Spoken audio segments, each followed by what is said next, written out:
Hi friends, welcome to my channel. मेरा नाम है प्रतिष्ठा एंड आज हम डिस्कस करने वाले हैं अपने इस ब्लॉग में श्री माता वैष्णो देवी कटरा की चढ़ाई की सारा प्रोसीजर, सारा हमें क्या क्या चीज़ों की रिक्वायरमेंट होती है, क्या क्या हमें करना होता है, क्या क्या बेसिक चीज़ें हम कर सकते हैं जिससे हमारी यात्रा बहुत सफल रहे। सो टू स्टार्ट विथ, हमारे लिए सबसे इम्पोर्टेंट होता है कि हम अपने आप को बहुत ही लाइट वेट रखें, मतलब अपने साथ ज़्यादा सामान कैरी नहीं करें। तो मैं और मेरे हस्बैंड जा रहे हैं, तो हम लोग सिर्फ एक ये बैकपैक और एक ये हैंड बैग जो कि मैं कैरी करने वाली हूँ। ऑब्वियसली मैं भारी बैग नहीं उठाने वाली हूँ तो हम लोग सिर्फ ये लेकर जाएंगे, बट आपके पास ऑप्शन है, अगर आपके पास ज़्यादा सामान है तो वहाँ पर क्लॉक रूम्स अवेलेबल होते हैं टूरिज्म के, जो कि हम आपको जब वहाँ पहुँचेंगे तो मैं आपको बताऊंगी कि क्या क्या अवेलेबल होता है, कैसे कैसे आप कर सकते हैं। तो okay, let's explore again. The first and most important step when you plan for Shri Mata Vaishno Devi Darshan is to generate an online यात्रा पर्ची। इसके लिए आपको श्री माता वैष्णो देवी श्राइन बोर्ड की वेबसाइट पर जाना होगा, जिसका लिंक मैंने यहाँ पर दिया हुआ है। इस लिंक पर आपको अपना यूजर नेम और पासवर्ड क्रिएट करना है, जहाँ से आप ऑनलाइन यात्रा पर्ची जनरेट कर सकते हैं। गाइस, ये पर्ची बहुत ज़्यादा इंपॉर्टेंट है क्योंकि कटरा से भवन के रास्ते में ढेर सारे चेक पॉइंट्स आते हैं और वहाँ पर आपको ये पर्ची दिखानी मैंडेटरी होती है।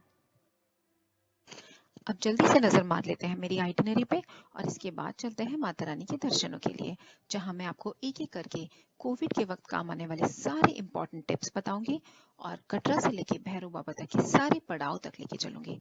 जय माता दी। तो अब हम अपने घर से निकल गए हैं, हमारी यात्रा शुरू हो गई है। अभी हो रहा है टाइम 7-7:30 बजे शाम के और हम लोग रास्ते में हैं। मैं जा रही हूँ यहाँ से न्यू दिल्ली रेलवे स्टेशन। ये है न्यू दिल्ली रेलवे स्टेशन से जम्मू तवी स्पेशल, जो कि न्यू दिल्ली रेलवे स्टेशन से चलती है रात को 9:10 पे। तो पहुँचते हैं स्टेशन और शुरू करते हैं अपनी यात्रा।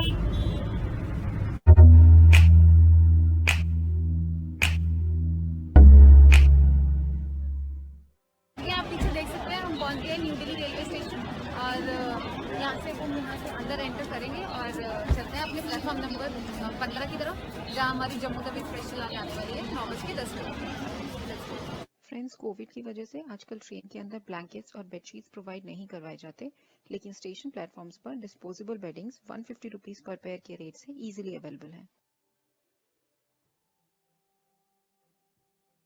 फाइनली रात भर का सफर तय करने के बाद सुबह 5:45 पर हमारी ट्रेन जम्मू स्टेशन पहुंच गई है। गाइस, ट्रेन से देखने में स्टेशन बहुत ही खाली लग रहा है, लेकिन कुछ ही सेकंड्स में मैं आपको दिखाऊंगी कि कोविड टेस्ट के लिए स्टेशन पर कितनी ज्यादा भीड़ जमा है। अब हम उतर गए हैं जम्मू तवी स्टेशन पर एंड एज प्रॉमिस्ड अब मैं आपको दिखाने वाली हूँ कि स्टेशन पर कितनी ज्यादा भीड़ लगी हुई है। ये जो आप लंबी लंबी लाइंस देख रहे हैं ना गाइस, ये सिर्फ और सिर्फ कोविड का टेस्ट कराने के लिए लगी हुई है। हम लोग करा कर आए थे तो हम बच गए हैं। So please, it's my genuine advice कि आप अपना कोविड टेस्ट एडवांस में करा कर आइए। अदरवाइज अपने पूरे ट्रिप में, पूरी आइटिनरी में आपको कम से कम 2 से 3 घंटे ऐड करने पड़ेंगे स्टेशन पर कोविड का टेस्ट कराने के लिए। गाइस, अब मैं जम्मू स्टेशन के बाहर खड़ी हूँ। यहाँ से कटरा जाने के लिए आपके पास 2 ऑप्शंस है, या तो आप रोडवेज की बस ले सकते हैं या फिर हमारी तरह अपनी पर्सनल टैक्सी बुक करा सकते हैं। प्रीपेड टैक्सी बूथ से रेट्स बिल्कुल फिक्स्ड हैं। 1500 रुपीज में क्वालिस और 1700 रुपीज में अपनी पर्सनल इनोवा वन साइड की बुक करा के आप जम्मू से कटरा तक जा सकते हैं।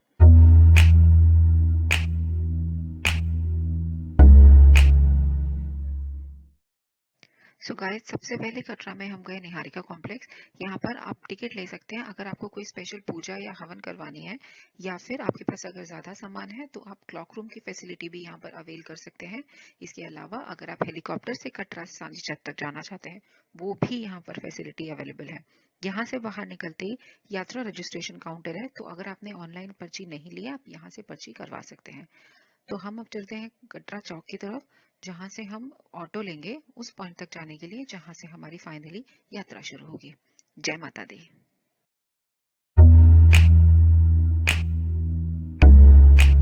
जय माता दी। अब हम यहाँ से अपनी चढ़ाई शुरू करते हैं। सबसे पहले हमने जूते उतारूंगी क्योंकि मैं नंगे पैर चढ़ाई करने वाली हूँ। मजा आने वाला है, पैरों में अच्छे से छाले पड़ने वाले हैं।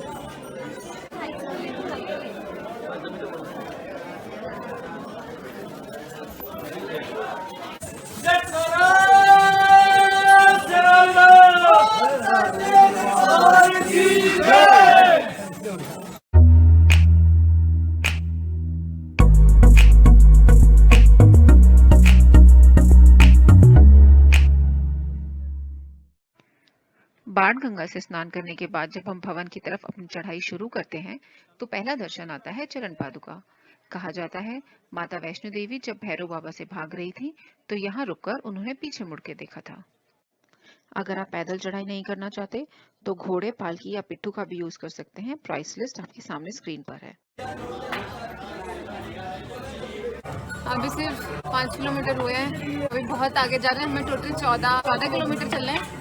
ओह माय गॉड, पता नहीं कैसे होने वाला है। इस भवन तक जाने के दो रास्ते कटते हैं, एक हिमकोटी होते हुए जाता है और एक हाथीमत्ता होते हुए, जो कि 1 किलोमीटर लंबा है। लेकिन क्योंकि हम अर्धकुंवारी होते हुए जाएंगे तो हम ये लंबा वाला रास्ता लेंगे। ये अर्धकुंवारी मंदिर है, इसे गर्भजून भी कहा जाता है क्योंकि माता वैष्णो देवी ने भैरव बाबा से छुपकर इस गुफा में 9 महीने तक वास किया था।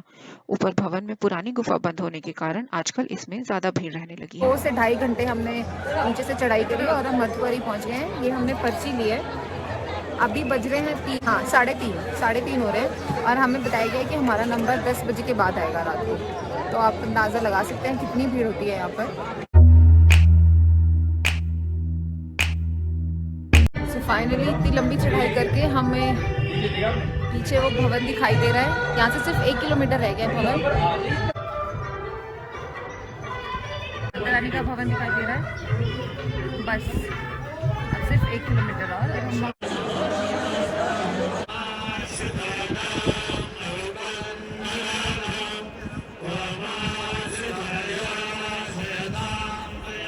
So friends, finally हम श्री माता वैष्णो देवी के भवन में पहुंच गए हैं। And check this out. Look at this amazing view. You just cannot miss it. कितना ज्यादा खूबसूरत नजारा है। Just have a look. Guys, one of the most important tip is कि अगर आप भवन से भैरव बाबा तक का डिस्टेंस रोपवे से कवर करना चाहते हैं तो भवन का चेक पोस्ट क्रॉस करते ही आप इसकी टिकट्स 100 रुपीज पर पर्सन की कॉस्ट पर इजीली ले सकते हैं। ये बहुत ही क्विक सर्विस है और आप 1.5 से 2 किलोमीटर का डिस्टेंस सिर्फ और सिर्फ 3 मिनट में कवर कर सकते हैं। भवन के अंदर एंटर करने से पहले हमें यहाँ भेंट शॉप से प्रसाद लेना होता है। आप देख सकते हैं यहाँ रेट लिस्ट लगी हुई है। जनरली हमें प्रसाद में कुछ पैकेट्स, माता की चुन्नी और एक नारियल मिलता है।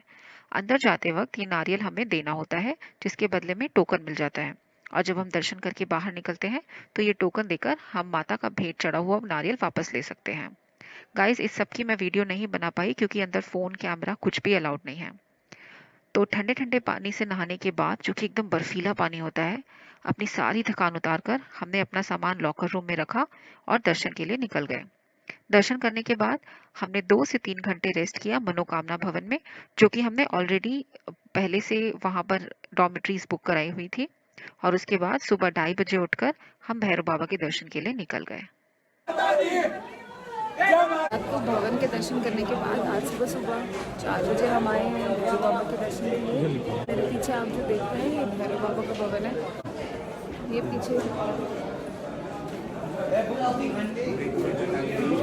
ये है भैरव बाबा का मंदिर और अब इसके बाद हम सीधे नीचे उतरेंगे। सो गाइस, जैसे कि आपने देखा हमें बहुत ही अच्छे दर्शन हुए और हम सुबह 8 बजे नीचे उतर आए अपनी यात्रा पूरी करके। उम्मीद करती हूँ मेरा व्लॉग आपको पसंद आया होगा। अपने ओपिनियंस और व्यूज नीचे कमेंट बॉक्स में ज़रूर लिखें and please like, share and subscribe my channel and don't forget to click the bell icon to get notifications of the upcoming videos. Thank you. Jai Mata Di.